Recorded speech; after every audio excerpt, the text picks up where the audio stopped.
6 janar 2026, jemi në ditën e Marsit. Pjesa e parë e kësaj dite deri në orën 14:04 është një periudhë ku mund të jemi vërtet shumë efikas. Gjithsesi, kjo nuk do të thotë që duhet bëjmë veprime shumë të mëdha.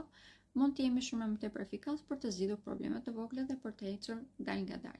Duke filluar nga ora 14:04 deri në orën 17:57 kemi një periudhë afërsisht 4 orëshe, të cilës hëna do të jetë në zbrëzëti.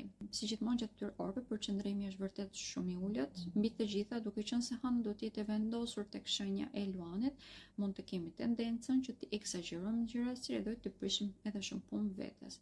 Prandaj dhe të qëndrojmë brenda një rutine, të mos veprojmë në mënyrë impulsive, do të na bënte vërtet shumë mirë. Pas orës 17:57 do të kemi ndikimin e hënës tek shenja e Virgjëreshës. Kjo vë një farë rregullin jetën tonë.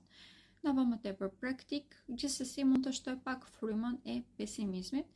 Këtë mund të anashkalojmë në qoftë se kalojmë kohën tonë me persona që na bëjnë të ndihemi mirë dhe të sigurt dhe që na dhurojnë më tepër dashuri. Pra, pjesën e dytë të ditës do të këshillojsh të kaloni me familjarët tanë dhe me personat tanë të zemrës. Për të gjithë ata që nuk më njohin, unë jam astrologja Denisa Shyle. Faleminderit dhe mos harroni të më ndiqni për të marrë informacione të tilla në lidhje me astrologjinë dhe me yjet.